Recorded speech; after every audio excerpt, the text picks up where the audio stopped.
말씀은 창세기 19장 1절에서 11절까지의 말씀입니다. 저녁때에 그 두 천사가 소돔에 이르니 마치 롯이 소돔성 문에 앉아 있다가 그들을 보고 일어나 영접하고 땅에 엎드려 절하며 이르되 내 주여 돌이켜 종의 집으로 들어와 발을 씻고 주무시고 일찍 일어나 갈 길을 가소서. 그들이 이르되 아니라 우리가 거리에서 밤을 새우리라. 롯이 간청하매 그제서야 돌이켜 그 집으로 들어온지라. 롯이 그들을 위하여 식탁을 베풀고 무교병을 구우니 그들이 먹으니라. 그들이 눕기 전에 그 성 사람 곧 소돔 백성들이 노소를 막론하고 원근에서 다 모여 그 집을 에워싸고 롯을 부르고 그에게 이르되 오늘 밤에 네게 온 사람들이 어디 있느냐 이끌어내라. 우리가 그들을 상관하리라. 롯이 문 밖에 무리에게로 나가서 뒤로 문을 닫고 이르되 청하노니 내 형제들아 이런 악을 행하지 말라. 내게 남자를 가까이 하지 아니한 두 딸이 있노라. 청하건대 내가 그들을 너희에게로 이끌어내리니 너희 눈에 좋을 대로 그들에게 행하고 이 사람들은 내 집에 들어왔은즉 이 사람들에게는 아무 일도 저지르지 말라. 그들이 이르되 너는 물러나라. 또 이르되 이 자가 들어와서 거류하면서 우리의 법관이 되려 하는도다. 이제 우리가 그들보다 너를 더 헤아리라 하고 롯을 밀치며 가까이 가서 그 문을 부수려고 하는지라. 그 사람들이 손을 내밀어 롯을 집으로 끌어들이고 문을 닫고 문 밖의 무리를 대소를 막론하고 그 눈을 어둡게 하니 그들이 문을 찾느라고 헤매었더라. 아멘. 창세기 19장은 사람의 모습을 한 두 천사가 소돔성에 들어온 이후 벌어진 사건을 기록하고 있습니다. 오늘 본문은 그 가운데서도 두 천사가 소돔성에 들어간 초반에 어떤 일이 벌어졌는지를 보여주면서 하나님께서 보고 알려 한다고 하셨던 소돔과 고모라의 크고 무거운 죄악상을 지적하고 있습니다. 하나님이 심판하신 데는 필연적 이유가 있음을 알 수 있습니다. 아브라함의 환대를 받고 떠난 두 천사는 저녁때가 되어 소돔에 도착합니다. 그때 소돔성 어귀에 앉아있던 롯이 두 천사를 발견하고 그들에게 자신의 집에서 하룻밤을 쉬어가라고 간청합니다. 그러나 두 천사는 길에서 하룻밤을 지낼 것이라고 대답하지만 롯의 간절한 간청으로 롯의 집으로 들어가 음식을 대접받게 됩니다. 그 후 자려고 눕기도 전에 소돔 사람들이 롯의 집으로 찾아와 손님들을 내놓으라고 요구하면서 집을 둘러싸고 위협합니다. 이에 롯은 사람들을 설득하며 만류하려 하지만 그들은 아랑곳하지 않고 밀어붙이고 그때 롯이 위험하다고 생각한 두 천사가 손을 뻗어 롯을 집 안으로 끌어들이고 문을 닫아 롯을 보호합니다. 그러고 나서 거기 모인 사람들의 눈을 멀게 해서 문을 찾지 못하도록 만듭니다. 이것이 오늘 본문의 내용입니다. 자, 그럼 본문을 좀 더 구체적으로 살펴보겠습니다. 아브라함의 장막에서 출발한 두 천사는 저녁때에 소돔에 도착합니다. 그때 마침 성문에 앉아 있었던 아브라함의 조카 롯이 그들을 보고 일어나 영접하고 절합니다. 1절에서 3절입니다. 저녁때에 그 두 천사가 소돔에 이르니 마침 롯이 소돔 성 문에 앉아 있다가 그들을 보고 일어나 영접하고 땅에 엎드려 절하며 이르되 내 주여 돌이켜 종의 집으로 들어와 발을 씻고 주무시고 일찍 일어나 갈 길을 가소서. 그들이 이르되 아니라 우리가 거리에서 밤을 새우리라. 롯이 간청하매 그제서야 돌이켜 그 집으로 들어오는지라. 롯이 그들을 위하여 식탁을 베풀고 무교병을 구우니 그들이 먹으니라. 아브라함을 떠난 두 천사들이 저녁때가 되어 소돔성에 도착했습니다. 당시 아브라함이 있던 헤브론과 소돔의 거리가 대략 60km 정도가 된다고 보면 성인의 걸음으로도 하루 이상 걸리는 짧지 않은 거리입니다. 두 천사가 소돔으로 들어오는 것을 처음 본 사람은 롯이었습니다.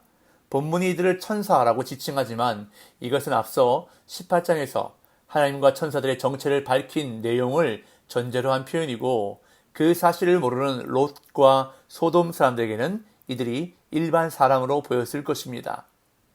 이 두 천사가 소돔성으로 들어올 때에 마침 롯이 성문에 앉아 있었습니다.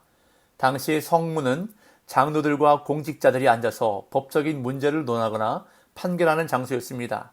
그렇기에 롯이 성문에 앉아 있었다는 것은 그가 소돔의 지도자들 무리에 속한 사람이었음을 말해주고 있습니다. 롯은 아브라함이 그랬던 것처럼 두 천사를 환대합니다. 그들을 보고 일어나 영접하고 땅에 엎드려 절합니다. 그리고 그들에게 요청합니다. 내 주여 돌이켜 종의 집으로 들어와 발을 씻고 주무시고 일찍 일어나 갈 길을 가소서. 아브라함이 그랬던 것처럼 롯도 그들을 내 주라고 부르고 자신을 종이라고 칭합니다. 그런데 두 천사는 아브라함을 만났을 때와는 달리 그 요청을 거절합니다. 이는 그들이 소돔을 찾아온 특별한 목적이 있었기 때문입니다. 그러나 롯이 재차 간청하자 천사들은 그의 집으로 들어가게 되고 롯은 그들을 위해 식탁을 베풀고 무교병을 구워 대접합니다. 그런데 문제가 발생했습니다. 그들이 식사를 마치고 잠자리에 들기 전에 소돔 사람들이 몰려와 롯의 집을 에워쌌습니다. 4절 5절. 그들이 눕기 전에 그 성 사람 곧 소돔 백성들이 노소를 막론하고 원근에서 다 모여 그 집을 에워싸고 롯을 부르고 그에게 이르되 오늘 밤에 네게 온 사람들이 어디 있느냐 이끌어내라 우리가 그들을 상관하리라. 그들이 눕기 전에 라고 표현한 시간은 사람들이 잠자리에 들어 거리에 인적이 드문 시간임을 말해줍니다. 그런데 소돔 사람들이 롯의 집으로 몰려와 그 집을 에워쌌습니다. 노소를 막론하고 원근에서 다 모여 라는 표현은 소돔 백성 모두가 몰려왔음을 강조합니다. 특히 원근에서 다 모여 라는 말은 그 도성 끝에서부터 온 그 백성 모두라는 뜻입니다. 소돔 사람들 모두가 얼마나 심각한 죄악 가운데 있었는지를 강조하고 있는 표현입니다. 이어 5절에 소돔 사람들이 그 밤에 롯을 찾아온 목적이 드러나는데 먼저 그들은 롯에게 오늘 밤에 네게 온 사람들이 어디 있느냐라는 질문을 던집니다. 그리고 너는 그들로 하여금 우리에게 나오게 하라 라고 말합니다. 그들은 롯이 자발적으로 두 천사들을 자신들에게 내어줄 것을 요청하는 것입니다. 즉 롯이 자신들과 한편이 되길 바라는 투로 말하는 것입니다. 그렇다면 왜 그들을 내어달라고 하는 것일까요? 그들은 우리가 그들을 상관하리라 라고 말합니다. 여기서 상관하다는 말은 동성간에 즉 남자끼리 성적인 관계를 갖겠다는 의미입니다. 지금 소돔 사람들은 롯의 집에 방문한 손님들을 밖으로 이끌어내어 성폭행을 하려고 모여든 것입니다. 그러면서 롯에게 자신들의 행동에 동참하라고 요구하는 것입니다.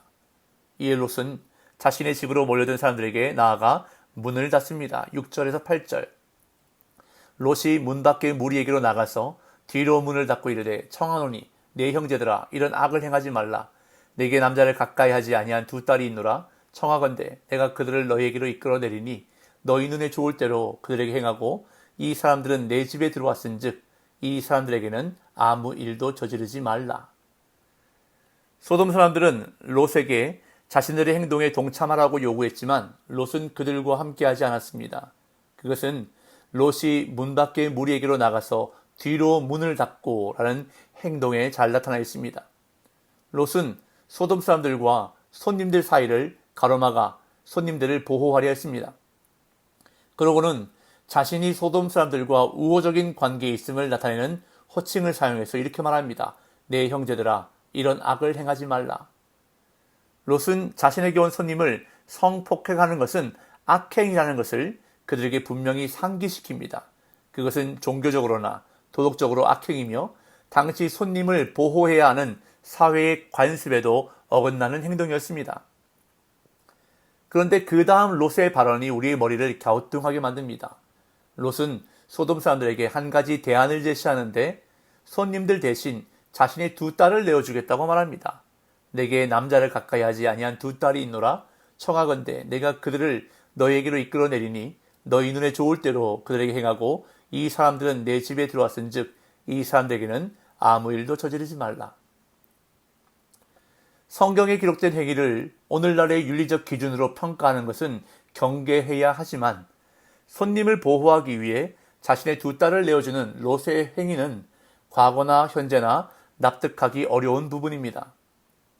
어떤 사람은 이 본문이 손님들을 보호하는 데 얼마나 헌신적이었는지를 강조하는 역할을 한다고 하지만 딸들의 생명을 담보로 손님을 보호하는 것이 얼마나 적절한 것인지는 여전히 의문이 생깁니다.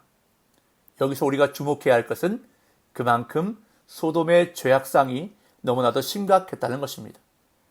이렇게 롯이 간청을 했지만 소돔 사람들은 듣지 않고 오히려 롯을 배척합니다. 9절에서 11절. 그들이 이르되 너는 물러나라. 또 이르되 이 자가 들어와서 거류하면서 우리의 법관이 되려 하는도다. 이제 우리가 그들보다 너를 더 헤아리라 하고 롯을 밀치며 가까이 가서 그 문을 부수려고 하는지라. 그 사람들이 손을 내밀어 롯을 집으로 끌어들이고 문을 닫고 문 밖의 무리를 대소를 막론하고 그 눈을 어둡게 하니 그들이 문을 찾느라고 헤매었더라. 소돔 사람들은 롯의 제안에 오히려 더 포악스럽게 반응합니다. 너는 물러나라. 또 이르되 이자가 들어와서 거리하면서 우리의 법관이 되려 하는도다. 외부에서 들어온 주제에 자신들에게 재판관 행세를 하려 한다면서 롯을 비난하고 조롱합니다. 그리고 이제 그들은 롯을 해칠 기세로 문을 부수고 집에 난입하려고 합니다. 그러자 집 안에 있던 두 천사가 손을 내밀어 롯을 집으로 끌어들입니다. 그리고 문을 닫고 소돔 사람들의 눈을 어둡게 만들었습니다. 극적인 순간에 하나님의 천사가 롯을 보호해 주신 것입니다. 오늘 본문에서 롯은 두 천사를 보호하기 위해 자신의 두 딸을 대신 내놓겠다고 말합니다. 물론 자신의 집에 온 손님들을 보호하기 위해서였지만 이 역시 소돔 안에 살면서 죄에 오염된 롯의 모습을 보여주고 있는 것입니다. 악한 세상에서 살아가는 성도가 가장 경계해야 할 것이 바로 이것입니다. 자신도 모르게 죄에 오염되는 것. 가랑비에 옷이 젖는다는 말처럼 세상의 문화와 죄에 대하여 쉽게 생각하고 방심할 때에 자신도 모르게 서서히 죄악에 오염되어 버린다는 것을 우리는 결코 잊어서는 안 된다는 것입니다. 그래서 사도 바울은 이 세대를 본받지 말라라고 로마서에서 강하게 말씀하십니다.